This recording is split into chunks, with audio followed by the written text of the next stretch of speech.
E a gente falou muito da indiferença como uma reação a pessoas que estão submetidas a condições de vida diferentes das nossas. E em fevereiro, uma imagem comoveu as redes sociais. A Prefeitura de São Paulo instalou pedras embaixo de um viaduto na zona leste da cidade para impedir que moradores de rua dormissem por lá. Indignado com a medida, o padre Júlio Lancelotti, que é coordenador da Pastoral do Povo de Rua, decidiu retirar algumas pedras amarretadas. A atitude do padre teve grande repercussão e logo depois a prefeitura mobilizou funcionários para desfazer esse serviço.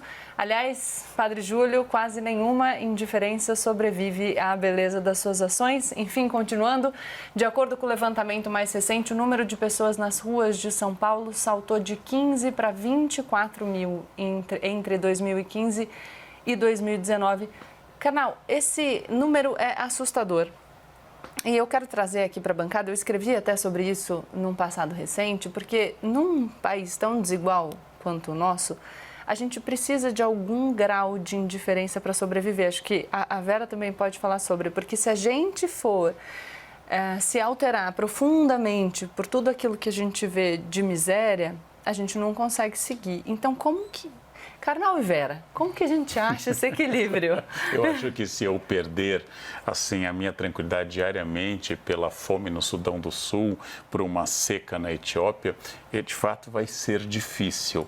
Mas a minha pergunta, que no caso específico você trouxe à tona, não é minha indiferença porque eu não sou alguém em situação de rua.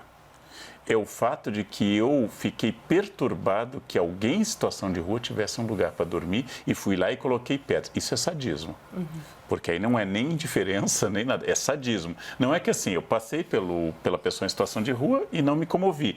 Isto é indiferença. Pior. Agora, eu quero perturbar alguém que não tem onde dormir, não ofereço onde dormir, não tem um programa social, não tem uma política pública, mas tem o verba para botar pedra debaixo do viaduto e deslocar a mão de obra da prefeitura, isso é falta de caráter, isso é canalice, isso não é indiferença, isso é sadismo e essas pessoas têm que ser responsabilizadas. Padre Júlio, parabéns, que demonstrou que ainda existe algum cristão no planeta Terra. Sim, Karnal.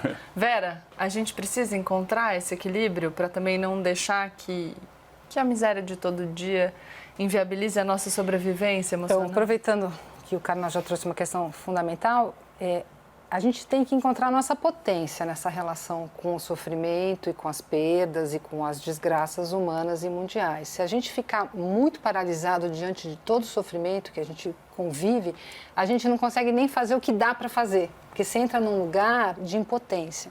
Então, não adianta a gente falar, não, eu deveria estar cuidando de todo mundo agora, não dá. E fico paralisado. Não, o que dá para eu fazer no meu dia a dia? Cada gesto que é possível. Hoje em dia, usar máscara já é um baita de um gesto, né? Então, a gente vai encontrando formas e o padre Júlio Lancelotti fez uma forma fantástica, porque é claro que ele não tirou todas as pedras, mas o gesto dele, simbólico, teve um efeito sobre nós, né? Então, acho que a gente pode fazer gestos importantes, né? E eu acho que no seu campo profissional, imagina o seguinte, às vezes a indiferença é uma maneira de ajudar, porque se você ficar tão perturbada com um paciente que tem uma perturbação, você não consegue ajudá-lo. Você precisa de um certo afastamento para não se perder naquele redemoinho psíquico, por exemplo, dos seus pacientes. Né? Eu preciso acreditar que ele tem potência, porque se eu fico num lugar de que só eu posso ajudar, eu despotencializo o outro. Então, escutar achando que o outro vai encontrar também a forma dele. E essa é a grande vantagem que eu tenho como historiador. Meus pacientes estão todos mortos. Todos estão mortos. Eu não tenho problemas éticos. Eu não perco o paciente. Eu não tenho envolvimento com eles. Bom, a produção do Tonight conversou com o padre Júlio Lancelotti, que foi muito elogiado aqui por essa bancada, que realiza trabalhos de assistência a pessoas em vulnerabilidade. A gente perguntou a ele por que grandes tragédias costumam gerar mais comoção que situações da rotina, como as condições de vida de quem mora nas ruas. Eu acredito que a proximidade do morador de rua e a humanidade dele, de certa forma, incomoda. Porque as pessoas que sofrem, tanto longe quanto perto, são pessoas.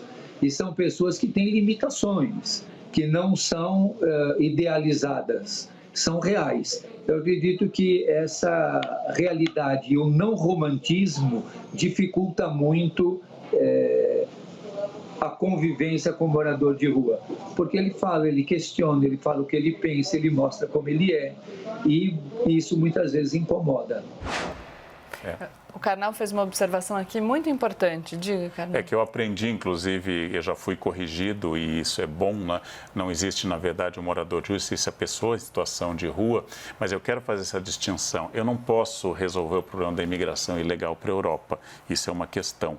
Mas existe o caso de uma moradora, creio que da Hungria, que os imigrantes correndo, ela passou uma rasteira para o imigrante cair. É esse sadismo que eu faço referência. Uma coisa é eu não poder resolver o problema do mundo, outra coisa é aumentar a dor do mundo com a minha irresolução dos meus problemas. Eu quero fazer uma distinção enorme. A indiferença é ruim, nós temos que ser sensíveis.